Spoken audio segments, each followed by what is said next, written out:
بخاری صاحب، راولہ کوٹ میں انریسٹ جو ہے وہ شدت اختیار کرتی جا رہی ہے. ایک دفعہ پھر سے مسلح جتھوں نے سویلینز پر اور پھر جو سیکیورٹی فورسز اہلکار ہیں ان پر اٹیکس کیے ہیں، جس کے جواب میں جو آزاد کشمیر کی حکومت ہے انہوں نے ان کے خلاف قانونی شکنجہ سخت کرنے کا فیصلہ کیا ہے. تو اس معاملے کا حل کیا ہے؟ کیا پولیٹیکل حل ہے، لیگلی اس کا حل نکالا جا سکتا ہے، یا پھر ملیٹریلی ہی اس کا حل ممکن ہے؟ پہلی بات تو یہ کہ ہم تھوڑا سا اس کی بیک گراؤنڈ کو دیکھ لیتے ہیں کہ یہ سارا کچھ سلسلہ شروع کیوں ہوا ہے. وہ 5 روزہ جنگ میں آپ کو یاد دلاؤں گا جو پاکستان اور ہندوستان کے درمیان ہوئی تھی، اور ہم نے پھر وہ 4.5 گھنٹے میں جو کچھ کیا تھا وہ ساری دنیا کو پتہ ہے، میں کوئی راز پر سے پردہ نہیں اٹھ رہا. اس کے بعد سے ہندوستانی قیادت نے فیصلہ کیا کہ ہم مسلح افواج کے ذریعے پاکستان کی مسلح افواج کا مقابلہ نہیں کر سکتے، لہٰذا ان کو اندر سے بلیڈ کرنے کی اسٹریٹجی پہ عمل درآمد کیا جائے. اجیت ڈوبل ہو، راجناتھ ہو، جے شنکر ہو، ان سب نے پھر یہ فیصلہ کیا مل کے مودی سمیت کہ پاکستان کو اندر سے بلیڈ کرایا جائے.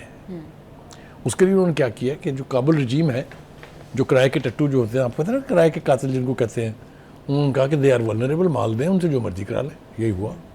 ہم نے دیکھا نہیں وہ ایک وزیر کیا کہتا ہے کہ ہمارا تو ڈی این اے ملتا ہے انڈیا کے ساتھ. ہاں جی.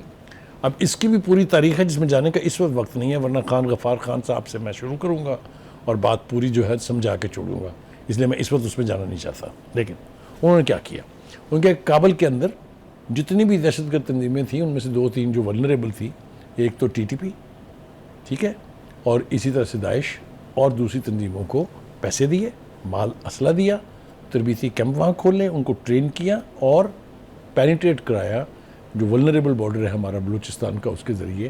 تو آپ نے دیکھا کہ وہاں پر تھوڑی سی ایکٹیویٹی دہشت گردی کی بڑی. لیکن چونکہ وہاں ایک بندہ بیٹھا ہے، اس کا نام سرفراز بگٹی ہے، جو مانتا ہی نہیں، وہ کہتا ہے یہ بلوچ ہے ہی نہیں.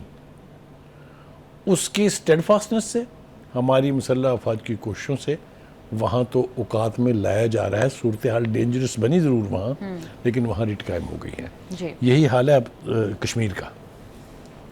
دیکھیے ہسٹری کہتی ہے کہ جب سے پاکستان بنا ہے اور کشمیر ڈسپیوٹڈ لینڈ ہے، کشمیر کی لیڈرشپ، مسلم کانفرنس خاص طور سے، اور جو پھر وہ جو کئی پارٹیوں کی ایک جو اتحاد ہے، اس نے 2 چیزوں کو فوکس کیا ہے. ایک تو یہ کہ ہماری جدوجہد آزادی کا مقصد صرف علاقے پاکستان ہے. یہ میں آپ کو بتا رہا ہوں مقبوضہ کشمیر کے کشمیریوں کا. آج تک اس حوالے سے کوئی نیگیٹو وائس نہیں نکلی وہاں سے. یہی حمال ہمارے آزاد کشمیر کے کشمیریوں کا تھا کہ وہ کہتے تھے کہ ہمارا الحاق، ہم تو حصہ ہی پاکستان کا ہے. یہ درفنتنی کہاں سے آئی ہے کہ جی آپ آئین میں سے یہ نکال دیں کہ الحاق جب کشمیر آزاد ہوگا تو اس کا پاکستان سے الحاق ہوگا. کیوں نکال دیں جی؟ آپ کون ہیں جی؟ آپ الیکشن جیت کے آئے ہیں جی؟ تو آپ اگر الیکشن جیت کے آئیں گے، جب آئیں گے پارلیمنٹ تو کر دیجئے گا. ابھی کیسے کر دیں جی؟ پھر وہ 12 سیٹیں جو مہاجرین کی ہیں، کیوں جی؟ Are they not Kashmiri? کیا انہوں نے قربانیاں نہیں دی ہیں؟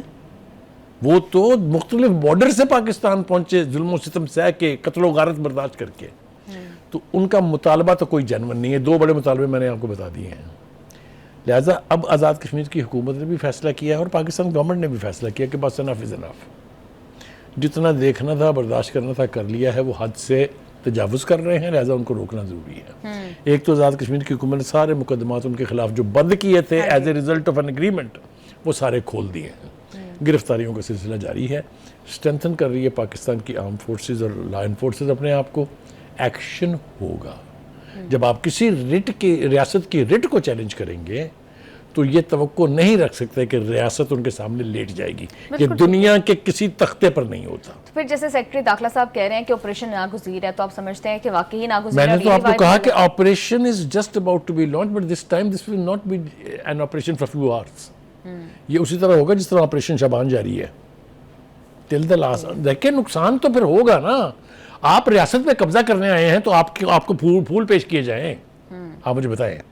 دوسری بات یہ ہے کہ ایک اور جو پولیٹیکل ڈیولپمنٹ ہے وہ یہ ہے کہ بیرسٹر گوہر صاحب نے کہا ہے کہ ہم نے ضرور ان کی مدد مطلب ان کی حمایت کی تھی، لیکن ہم نے ریاست کے خلاف ان کی حمایت نہیں کی تھی کہ آپ ریاست کی رٹ کو چیلنج کریں.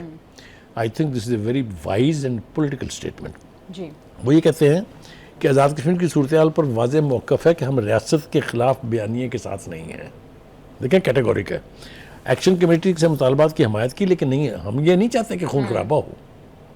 Last but not the least وہ کہتے ہیں کہ آزاد کشمیر میں انتخابات کا جو ہم نے بائیکاٹ کر رکھا ہے ہاں جی، اس کا اس کے اوپر نظر ثانی اس پہ کریں گے۔ نظر ثانی کریں گے. That means again a very wise political move. بالکل ٹھیک ہے. بخاری صاحب ایک اور انہوں نے بڑی امپورٹنٹ بات کی، انہوں نے کہا کہ 5 اگست کو کیا کرنے جا رہے ہیں یہ فیصلہ پارلیمانی یا پولیٹیکل کمیٹی کرے گی.